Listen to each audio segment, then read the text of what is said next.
Bonjour tout le monde, bienvenue à cette nouvelle discussion du monde avec l'athlète, on était toujours une athlète paralympique Sarah Maillot, qui est également conférencière pour Filles Actives, programme auquel on adhère ici à l'école, et pour aussi Jouer gagnant. Donc, bienvenue Sarah, merci énormément d'accepter de passer du temps avec nous aujourd'hui pour nous parler de ton univers, pour nous faire comprendre ta réalité, et puis c'est très, très apprécié. Merci beaucoup. Ça me fait vraiment plaisir d'être là. Donc, j'ai mentionné que tu étais une athlète paralympique. J'ai parlé de ton travail de conférencière. Est-ce que tu es capable de nous parler un peu de ton parcours? C'est ça, de nous parler un peu de ton parcours. Moi, dans le fond, on va commencer par la base. Je suis une athlète paralympique parce que je suis atteinte de handicap. Donc, j'ai un spina bifida. OK. Le spina bifida, c'est une malformation de la moelle épinière qui se produit pendant le premier trimestre de la grossesse. OK. Et ça peut causer une paralysie plus ou moins importante des membres inférieurs.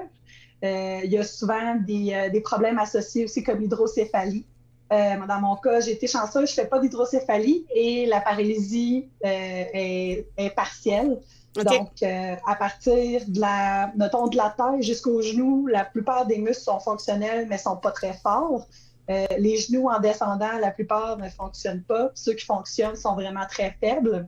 Okay. Puis, j'ai moins de sensibilité aussi au niveau des jambes. Donc, quand je marche, vu que mes muscles sont pas tous fonctionnels, puis ils marchent pas tous comme ils devraient. Donc, j'ai une démarche un peu comme un pingouin. Okay. Je me fatigue beaucoup plus rapidement aussi là, à la marche, puis il faut que je fasse attention. J'ai tendance à avoir une lordose dans le dos, donc le bas du dos qui creuse. Mm-hmm. Donc, je dois faire attention à ma posture là, pour ne pas avoir des douleurs dans le dos. Puis je dois faire attention aussi à écouter mon corps beaucoup, parce que sinon, de la façon que je marche, ça peut entraîner des douleurs à mes genoux. OK. Donc, dans ma vie de tous les jours, comme je fais des conférences, mais mon travail principal, si on veut, c'est je suis traductrice, donc je suis assise à l'écran toute la journée, donc mon handicap ne vient pas du tout affecter ça. Par contre, c'est sûr qu'à partir du moment où je sors de la maison, si je vais faire des conférences puis que ça prend comme 10 minutes de traverser l'école, ça se peut qu'à la fin de 10 minutes, je commence à être fatiguée. Ou quand je vais faire des commissions, si j'ai plusieurs endroits à aller, ça se peut que j'amène un fauteuil roulant pour essayer de me préserver un peu, pour être encore capable de tenir debout à la fin de la journée. Mais dans ma maison comme telle, j'utilise pas j'ai pas de canne ou de fauteuil là, que j'utilise quotidiennement. OK. Puis dans le fond, quand j'étais jeune, mes parents m'encourageaient beaucoup. Moi, je suis la plus jeune de 3 enfants, donc mes parents ils n'ont pas eu la tendance que la plupart des parents d'enfants handicapés ont de me surprotéger. Moi, je suis la plus jeune, je suis la seule fille. Donc, mes 2 frères sont plus vieux, ils étaient un peu casse-cou, ils voulaient faire des arts martiaux, puis ils se pétaient la gueule et tout. Donc, mes parents, ils se sont dit, on va faire la même affaire avec Sarah. Ça se peut qu'elle se plante un peu plus souvent, mais écoute, on va apprendre qu'est-ce qu'elle est capable de faire. Donc, ils m'encourageaient beaucoup, dans le fond, à essayer de plein d'affaires. J'ai fait du vélo beaucoup. J'avais les petites roulettes sur le côté. Puis encore aujourd'hui, si je veux faire du vélo, ça me prend soit un vélo à 3 roues ou avec des roulettes. Parce que j'ai pas assez d'équilibre pour faire le vélo traditionnel là, à 2 roues. Mm-hmm. Mais, donc, c'est ça. Ils m'ont beaucoup encouragé à essayer plein d'affaires. Puis, ils voulaient que j'essaye de faire du sport aussi parce qu'ils se disaient, bon, avec mon handicap, c'est sûr que d'être en bonne santé puis de faire attention à mon poids, c'est important parce que si à un moment donné, je suis trop en surpoids, ça se peut que mes jambes soient plus capables de me soutenir. Donc, ils m'encourageaient pas mal pour ça. Puis, quand j'ai commencé le secondaire, dans le fond, il y avait la Fédération québécoise de natation. OK. Qui a démarré un projet avec les centres de réadaptation un peu partout dans ma province parce qu'ils voulaient essayer de développer le volet paranatation. Okay. Donc, ils demandaient aux centres de réadaptation d'aller piger dans leur clientèle. Ils disaient, essayez de trouver des potentiels là-dedans là, qui pourraient faire de la natation. Ils se sont associés avec des clubs de natation un peu partout dans la province. Puis, au début, Je ne sais pas si c'était le cas partout, mais en tout cas, dans mon club, c'était comme ça. La première année, il y avait des physiothérapeutes qui étaient présentes sur place pendant les entraînements pour aider les entraîneurs parce que, veut pas, ils n'avaient jamais vraiment travaillé avec des athlètes avec des handicaps. Puis ils n'étaient pas habitués, ils ne savaient pas trop comment gérer ça. Donc, les physiothérapeutes étaient là pour aider, pour conseiller, pour essayer d'adapter là, les entraînements le mieux possible à notre situation. OK. Après 1 an, les physiothérapeutes ont arrêté de venir, mais le programme de paranatation a continué. Donc, moi, c'est comme ça que j'ai été recrutée. Il y avait une physiothérapeute qui s'occupait de moi là, depuis que j'étais toute petite. Elle a appelé chez mes parents à un moment donné. Puis elle a dit ouais, ben, je sais que Sarah, elle aime ça aller dans l'eau. Puis il y a un club de natation qui veut commencer un volet par an, pas loin de chez vous. Ça l'intéresse-tu? Donc, j'ai été essayée. Puis je suis vraiment tombée en amour là, instantanément avec la natation. Ça a toujours été mon élément, l'eau. OK. Peu importe quoi, là, sérieux, aller faire un tour de pédalo, je trouve ça le fun. Là. Fait que, ben, c'est vrai que c'est le fun. Ben oui. Ou tu sais, un tour de ponton, d'habitude, c'est associé avec les mononcles et les matantes. Ben, moi, je suis assise en avant du ponton, puis je suis vraiment. Et bref, je trouve ça apaisant être dans l'eau. Okay. J'aime vraiment ça. Puis, je suis aussi une personne qui est extrêmement compétitive, mais à part, tu sais, bon, est-ce que j'étais la meilleure à l'école? Tu sais, à part ça, j'avais pas vraiment de talent particulier qui permettait de faire aller ma compétitivité. Là. Okay. Donc, là, avec la natation, ben, vu que c'était du para, j'étais pas tout en train de me comparer avec des gens qui n'avaient pas de handicap. Donc, c'est sûr qu'on n'avait pas tous les mêmes handicaps, mais il y en a que c'était quand même assez similaire aux miens pour qu'on puisse essayer de se racer un peu dans les entraînements. Là. Okay. Donc, ça, j'ai vraiment aimé cet aspect-là. Et quand j'ai commencé à faire des compétitions, c'est la première compétition que j'ai faite, j'avais 5 épreuves, puis j'ai gagné 5 médailles de bronze. Wow! Donc, au début de la compétition, honnêtement, j'étais sur le bord de la piscine, puis je pleurais, puis je voulais ma mère. Là. Mais j'étais vraiment stressée, je me qu'est-ce que je fais ici. Mais finalement, ça a super bien été. Ben, effectivement, ça augurait bien pour le reste de la carrière. Ben, c'est ça, tu sais. Fait qu'après ça, ben, j'y ai pris goût, puis je me suis rendu compte que j'avais un certain talent. Puis en plus d'avoir un certain talent, ben, j'aimais ça, puis je travaillais fort. Donc, ça m'a mené assez loin. Donc, moi, j'ai commencé à nager en 2002, 2003 à peu près. OK. Puis, en 2009, j'ai été recrutée pour être sur l'équipe nationale. Oui, c'est ça, 2009. Je suis en train de me mêler dans mes dates. Pour être sur l'équipe nationale de paranatation. Donc, okay. Ça faisait déjà, mettons, 2 ans là, que je commençais à me démarquer un peu plus sur la scène nationale. Okay. Donc, je faisais différentes compétitions. Puis, à un moment donné, ben, à force de participer aux compétitions, là, j'avais réussi à me qualifier pour mes premiers championnats du monde. Donc, j'ai participé en 2009, j'avais les championnats du monde. 2010, il y avait encore des championnats du monde. 2011, des championnats parapacifiques. 2012, les Jeux paralympiques de Londres. Wow. 2015, les Jeux parapanaméricains, qui est à Toronto. Puis après ça, en 2017, j'ai pris ma retraite. Donc, en 2009 et 2015, j'étais sur l'équipe nationale. OK. Et puis, ça, dans le fond, après ça, 2016-2017, je n'étais plus officiellement sur l'équipe nationale, mais j'étais encore de très haut calibre. Puis en 2017, j'ai arrêté de faire de la compétition. OK. Puis, au travers de la compétition, ben, j'avais le programme Équipe Québec du gouvernement du Québec, évidemment, qui donnait des bourses puis des subventions là, pour les athlètes de haut niveau. Puis, en échange de ces bourses-là, sur une base volontaire, on pouvait s'impliquer Je viens de te perdre, Sarah. Ça vient de dans les clubs sportifs. Est-ce que c'est possible que avec les subventions, tu devais t'impliquer parce que ça l'a comme coupé de mon côté? Ah, OK. Désolée. Ben, dans l'implication, c'était volontaire. Donc, okay. On est obligé, mais ceux qui reçoivent les subventions, si ça leur tente, autant les athlètes que les entraîneurs, parce qu'il y a des entraîneurs aussi qui reçoivent des subventions, on peut s'impliquer. Okay. Puis, moi, je trouvais ça intéressant. Puis, je me disais aussi, en étant une athlète paralympique, ben, pas que je me sentais obligée, mais je me disais, j'ai comme un petit plus à donner là, pour essayer de faire la publicité, faire la promotion du sport paralympique. Donc, c'est pour ça que j'ai décidé de m'impliquer. Et ça aussi, j'ai vraiment aimé ça. Moi, je suis quelqu'un, je suis pas nécessairement la personne la plus sociable au monde. Là. Tu sais, dans un party, je ne vais pas être celle qui est au milieu de la pièce puis qui veut l'attention puis tout. Mais moi, sur une scène, en avant d'une foule, j'ai aucun problème. Fait que, par les conférences de même, ben, j'ai vraiment aimé ça dès le début. Donc, ça aussi, ça fait depuis 2010 que je suis impliquée là-dedans. Puis Filles actives, c'est venu par après, aussi parce que j'ai été impliquée avec Jouer gagnant, puis que j'aimais vraiment ça. Puis là, je me disais, bon, ben, y a-tu moyen de m'impliquer dans d'autres programmes pour faire encore plus de conférences? Donc, c'est comme ça que j'ai commencé aussi avec Filles actives. C'est cool. Ben, écoute, c'est un magnifique portrait. Donc, excuse-moi, c'est parce que je lis mes questions, puis t'en as comme passé 3 dans le même bloc. Je suis trop hot. Écoute, c'est génial. Pendant que j'y pense, pour ceux qui nous écoutent, n'hésitez pas à nous écrire des commentaires, à nous écrire des questions si vous en avez. Ça va me faire plaisir de les transmettre à Sarah.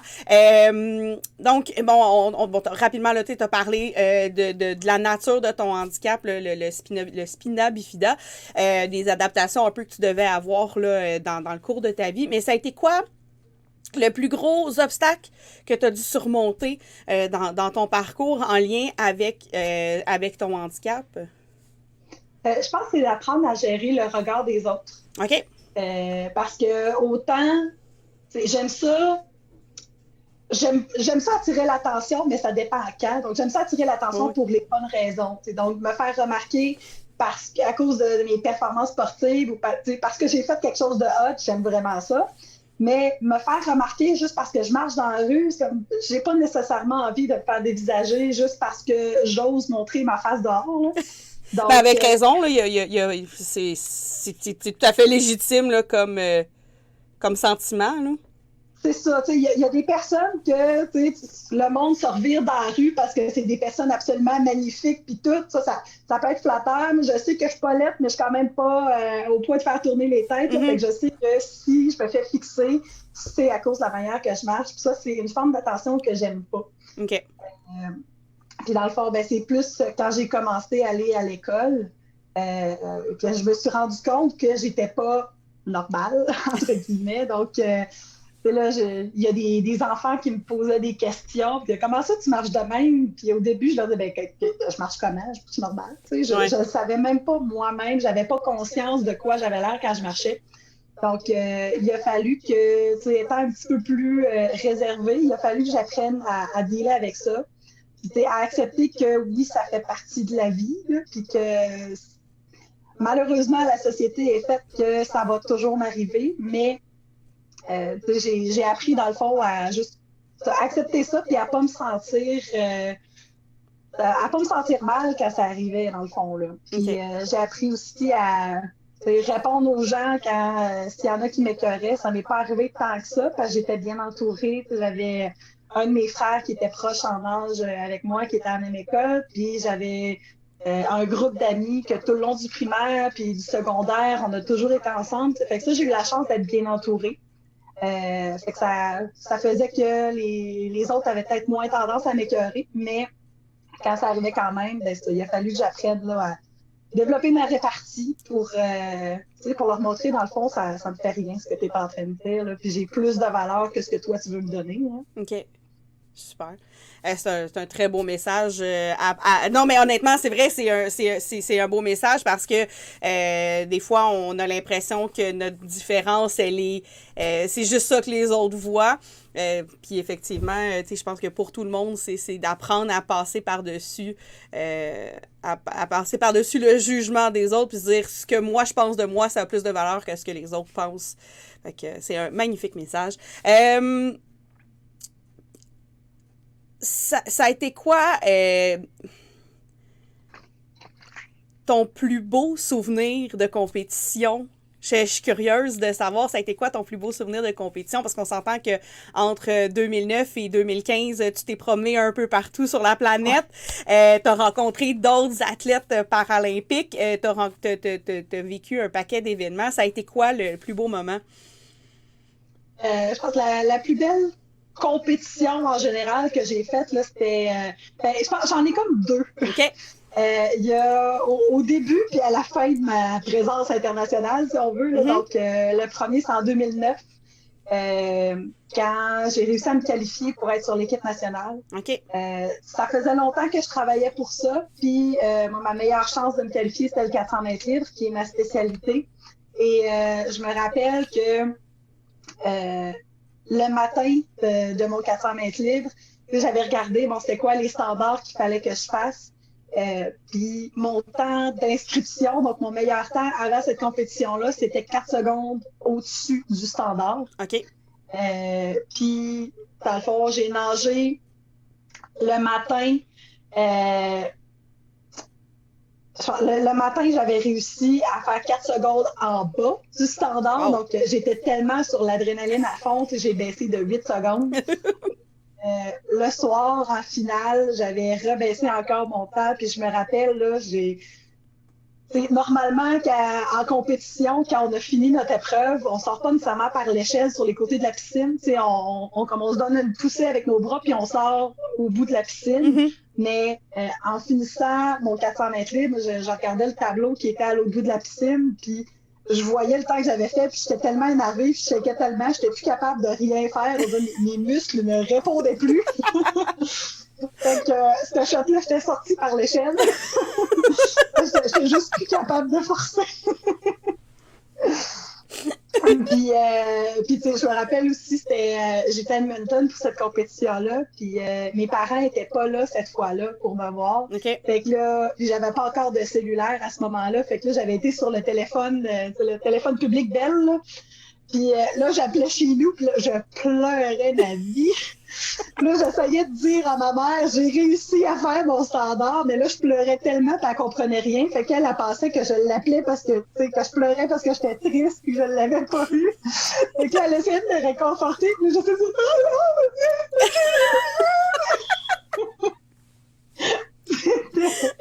beaucoup d'émotions, mais vraiment des belles émotions. Puis, j'étais vraiment fière de moi aussi parce que je savais que j'avais travaillé fort pour atteindre un objectif précis puis j'avais réussi à le faire. Donc, c'était vraiment un super beau moment. Puis, mon deuxième souvenir préféré, c'est en 2015, les Jeux para-panaméricains.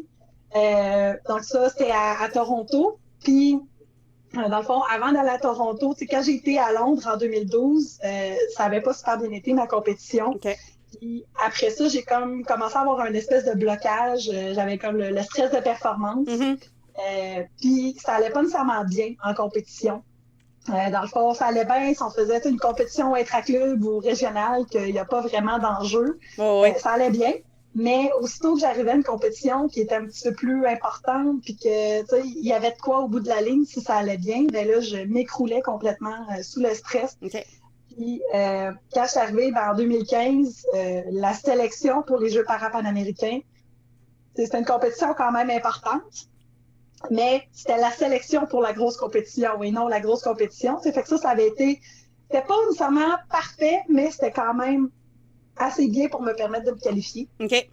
Et quand je suis arrivée à Toronto après pour les Jeux para-panaméricains, j'avais réussi à me qualifier pour une seule épreuve qui était le 400 mètres libre. Fait que, si je me plantais, j'avais pas l'occasion de me reprendre après. Okay. Mais ça me stressait beaucoup, mais en même temps, je me disais, regarde, là, ça fait comme quasiment 3 ans là, que ça brette, là, puis il serait temps qu'il se passe de quoi. Puis à un moment donné, j'en avais parlé à une coéquipière qui est Camille Bérubé de Gatineau, qui est absolument fantastique. Puis j'ai parlé, puis elle m'avait dit, hey, Sarah, tu sais, why not you, why not now? Fait que, tu sais, pourquoi pas? Puis après ça, je me disais, ben, tu sais, en entraînement, ça va bien, j'ai fait tout ce qu'il fallait, tu sais, dans la piscine, en salle de muscu, je mange bien, je dors bien, je bois assez, tu sais, tout ce que, les paramètres que je peux contrôler, je les ai fait du mieux que je pouvais. Fait que j'ai absolument aucune raison de pas bien performer à cette compétition-là. Donc, c'est sûr que le matin du 400 mètres libre, j'étais vraiment stressée, mais c'était un stress en même temps, c'était plus comme de l'adrénaline que le stress qui paralyse. Okay. Puis dans le fond, le matin, j'ai réussi à baisser mon temps, que Mon meilleur temps en 400 mètres libres, il datait de décembre 2011. Là, on était rendu en août 2015. OK. Donc, j'étais due, là. Puis, ça, dans le fond, le matin, j'ai réussi à baisser mon temps de, je pense, de 2 secondes. OK. Puis, par rapport à mon temps de 2011, c'était mon meilleur temps depuis...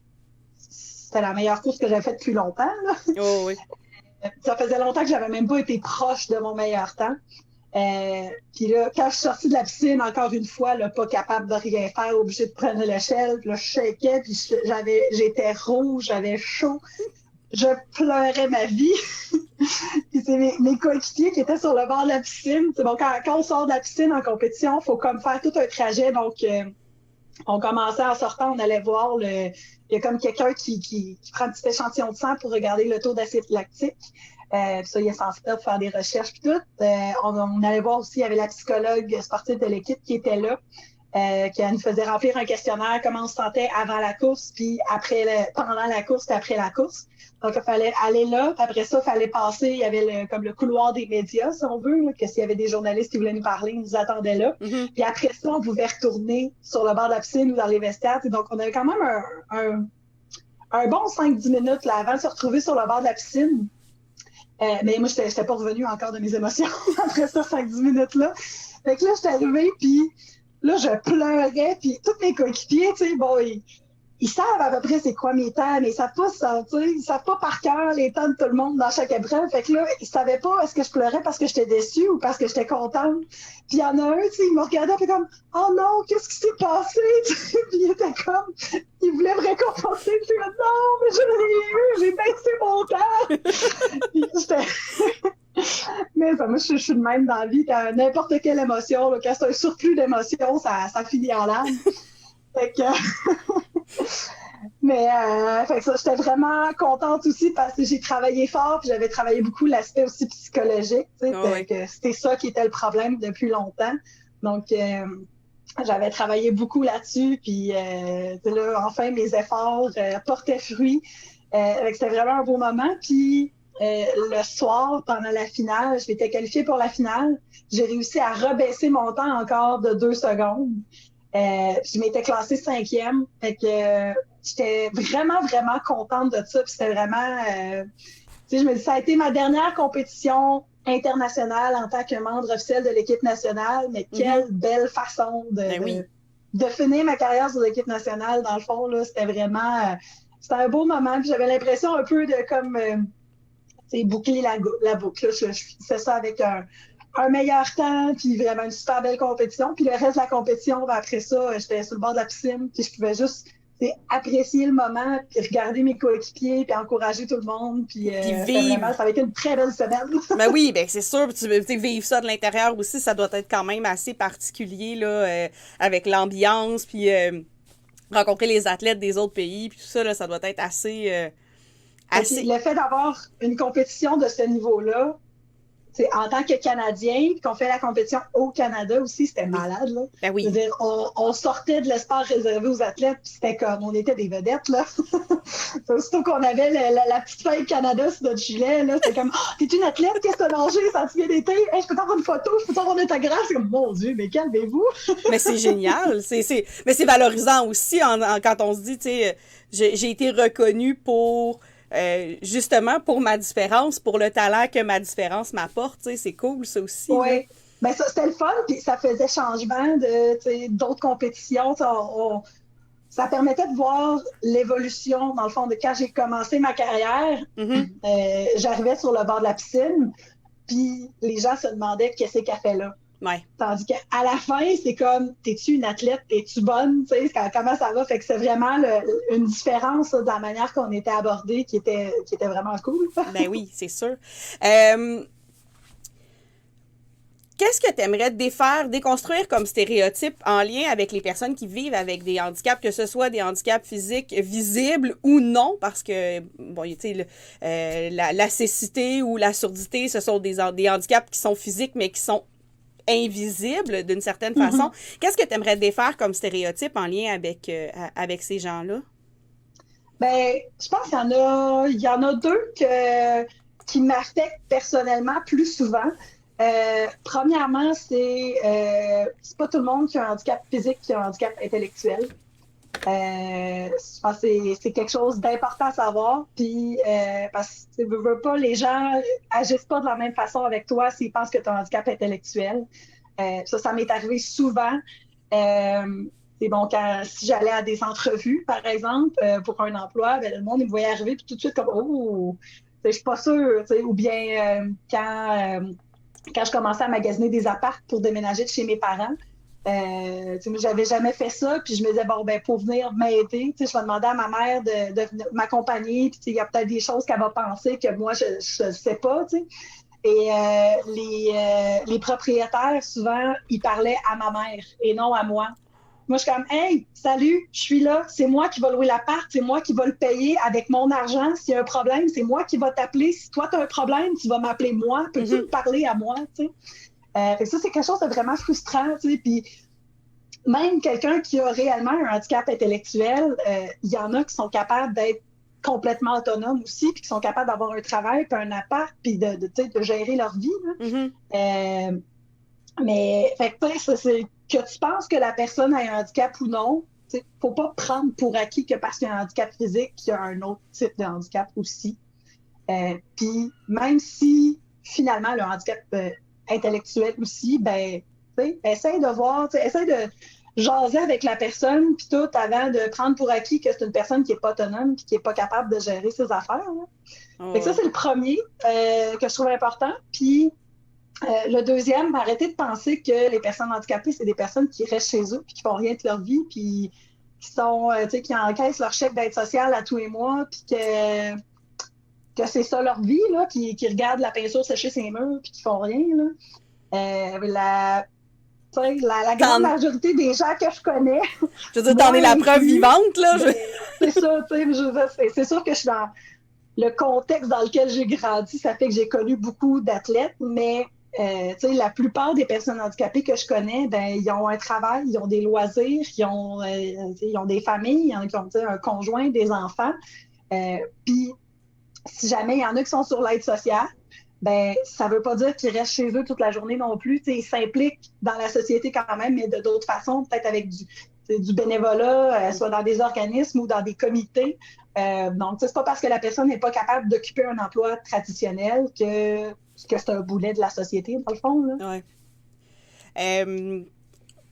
Je sors des questions déjà établies parce que je suis curieuse, mais pour toi, la question de l'accessibilité, surtout dans les lieux publics, qu'est-ce que tu aimerais voir plus? Qu'est-ce que tu aimerais que les organismes ou les gouvernements, les différents paliers gouvernementaux comprennent en lien avec ce besoin-là que les gens faisant partie là, de la communauté, des personnes ayant des restrictions physiques, ce besoin-là qu'ils ont d'avoir de l'accessibilité aux endroits publics?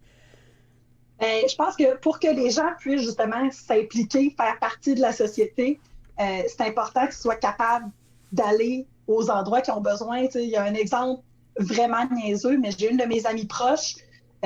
Depuis des années, elle va tout le temps chez le même coiffeur parce que c'est le seul dans son coin qui est accessible. Okay. Parce que la plupart des coiffeurs, ben, ils ont une marche ou deux ou des fois un escalier au complet à monter. Ils n'ont pas nécessairement d'ascenseur, ils n'ont pas de rampe. Fait que, elle est limitée dans les places où est-ce qu'elle peut aller se faire couper les cheveux. Puis, me dit, voyons, c'est un exemple, c'est anodin, là, mais si jamais un moment donné, il fait vraiment de mauvais job puis qu'elle n'aime pas sa coupe, elle est quand même pognée avec ce gars-là parce que c'est la seule place qu'elle est capable d'aller.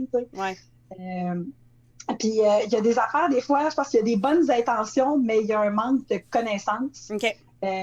Fait que c'est déjà arrivé, mettons, on appelle à quelque part, ouais, c'est-tu accessible, votre restaurant, parce que je veux aller souper avec des amis qui sont en fauteuil roulant tout le temps.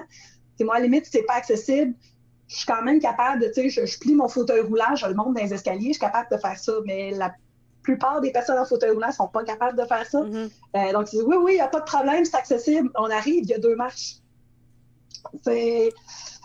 En quoi est-ce que tu penses que c'est accessible, ça, tu sais? Donc, moi, dans ce temps-là, je me gêne pas, je rentre en dedans, puis je pogne un serveur ou je pogne quelqu'un à l'accueil, je dis, bon, ben, moi, j'ai une réservation, vous m'avez dit que c'était accessible, ça ne l'est pas, fait que have fun, il faut que mon ami puisse rentrer ici. Puis, fait que, tu sais, mais c'est comme, c'est pas qu'ils veulent mal faire, c'est juste qu'ils sont comme pas conscients que juste une petite marche, ça peut être un obstacle absolument insurmontable. T'sais, ou ben des fois, les gens au centre-ville, mettons, qui vont mettre les ordures, des affaires de même sur le trottoir, ben, quelqu'un qui se promène en fauteuil roulant sur le trottoir, puis qu'il y a la moitié du trottoir qui est bloqué par des ordures, ben, cette personne-là est plus capable de passer. Puis des fois, les pentes pour descendre dans la rue sont pas à côté. Fait que là, bon, ben, t'es obligé de revirer de bord, d'aller trouver la pente, d'aller dans la rue pour des rues qui sont déjà pas très larges, puis qui sont pas très belles, puis que c'est dangereux. Puis après ça, essayer de remonter dans une pente plus loin, ça fait des gros détours.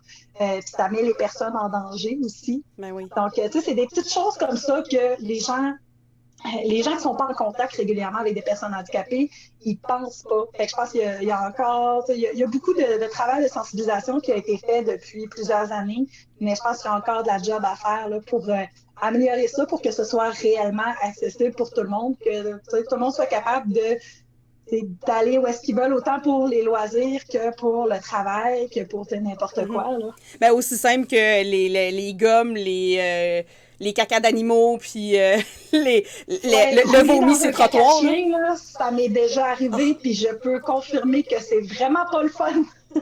Parce qu'après ça, ben, tu peux comme pas t'en sauver. Là. Ça passe à côté de ta main à chaque tour de roue jusqu'à ce que tu trouves une place pour le laver. Là. C'est dégueulasse. Ah, bah non, écoute, j'ose même pas imaginer. Si tu avais un message, parce que bon, on a parlé là, de s'éduquer, d'aller chercher de l'information, de mieux comprendre les réalités, mais si tu avais un message à adresser à ceux qui nous écoutent, à nos élèves, en lien avec la diversité, en lien avec l'ouverture à l'autre, l'ouverture à la différence, ça serait quoi? Je pense juste de ne pas hésiter. Il y a des gens, des fois, qui ont une certaine hésitation parce que, bon, il peut avoir le préjugé, genre, ah, ben, il va avoir un handicap intellectuel, fait que je serais pas capable de parler avec cette personne-là, tu sais, ou, ah, de quoi je vais avoir l'air de me tenir avec ça, tu sais. Bon, je sais que quand on est ado, c'est bien important, les apparences, puis peut-être que la personne en fauteuil roulant dans l'école, c'est pas la personne la plus cool, tu sais, donc ça peut arriver. Mais de pas hésiter, tu sais, si jamais, vous avez un cours avec quelqu'un ou que vous croisez quelqu'un qui a un handicap, ben juste « Hey, salut, comment ça va? Comment ça, jaser avec? » Puis tu sais, peut-être que finalement, c'est une personne que vous trouvez très désagréable puis que ça va donner rien. Ça se peut parce qu'il y en a autant chez les handicapés que chez les pas handicapés, du monde qui sont plates. Mais peut-être que vous allez être surpris puis que finalement, vous allez pouvoir développer une belle relation avec cette personne-là. Ou des fois, ça peut être juste que, et mettons, la personne, elle a échappé quelque chose à terre, ben d'aller y offrir, as-tu besoin que je t'aide? Ou juste aller parler puis éviter de prendre les choses pour acquis. Là. Fait que va t'en parler, pose des questions, puis la plupart du temps, les gens sont vraiment heureux de répondre aux questions. Puis ça leur, il y en a certains qui sont un petit peu plus renfermés puis qui aiment pas trop ça parler de leur handicap. Mais la plupart sont vraiment ouverts, puis ça leur fait plaisir d'aider à éduquer les gens, dans le fond. Fait que c'est ça, en un mot, n'hésitez pas. Ben, c'est génial, ça. Donc, on est rendu au bout un peu plus comique, un peu plus ludique. C'est les questions en rafale, donc des questions qui proviennent des élèves ou de mon imagination. Dans le fond, c'est pour finir ça sur une note positive. Puis après ça, on va se quitter parce que je vois l'heure avancer, mais ça a été tellement intéressant. Un gros merci. Honnêtement, je souhaite que tu puisses revenir nous voir physiquement pour qu'on puisse continuer à découvrir ton univers. Donc, en rafale, si tu veux pas répondre, tu dis passe. Si tu le sais pas, tu dis passe. Donc, la première question, ça vient des élèves. Ils veulent savoir l'âge des intervenants. Donc, t'es pas obligé de la donner. Tu peux la donner en dizaines si tu veux. C'est comme tu veux. Âge des intervenants. Quel âge as-tu? Ah, OK. J'ai 31 ans. OK, c'est bon. Es-tu plus Disney Plus ou Netflix? Netflix. Es-tu plus grande diva ou musique underground? Un peu des deux. Un peu des deux, parfait. Pizza ou spaghetti? Pizza. Là, c'est la question tech en loisir. C'est quoi ton loisir préféré? Qu'est-ce que tu fais pour passer le temps? Depuis un an, des casse-têtes. J'adore ça, faire des casse-têtes. C'est full le fun, faire des casse-têtes. Même, je peux te montrer. J'ai une belle tablette avec des campagnes. Oh, wow, je suis jalouse. Je suis jalouse. Est-ce que tu avais un rituel avant des compétitions? Moi, j'étais comme la personne qui, en bon français, qui râlait de la merde dans la call room. Il y en a qui se mettent de la musique, puis ils se mettent dans la zone, puis tout. Mais moi, quand je faisais ça, ça me donnait comme trop de stress. OK. Ça me mettait trop de pression. Fait que moi, j'étais debout, puis je niaisais avec tout le monde, puis je dansais à Macarena, puis j'essayais de me changer les idées. OK. Le clown de service, finalement. C'est ça. Puis si tu avais une personne à rencontrer, morte ou vivante, pour passer 1 heure avec discuter, ça serait qui? Hey boy! Aucune idée. Passe. Ben, c'était la dernière question. Non! Ben non, ben écoute, c'est pas grave. Ben regarde, tiens, ton activité bonheur. Quand t'es trop stressé, là, qu'est-ce que tu fais pour te détendre? J'écoute un film en flattant mes chats. OK, ben c'est très, très bon. Donc, Sarah, encore une fois, un énorme merci de ta participation, d'avoir pris le temps de nous rencontrer ce midi, de jaser avec nous. Je vais juste aller voir si on a des questions. On n'a pas de questions. Donc, un gros merci. Ça a été super éducatif, vraiment le fun. J'ai juste hâte d'en entendre encore plus parler. Donc, merci 1 million de fois. C'est vraiment apprécié. Il nous reste plus beaucoup de capsules. Il en reste juste 2 après celle-ci. Donc, la semaine prochaine, soyez au rendez-vous. Sinon, vous pouvez retrouver toutes les autres capsules qu'on a faites sur notre chaîne YouTube. Donc, École secondaire, François William. Sarah, encore une fois, merci beaucoup de ta générosité. C'est très apprécié. À tout le monde, je vous dis à la prochaine. Merci beaucoup. Bonne fin de journée. Bye! Bye!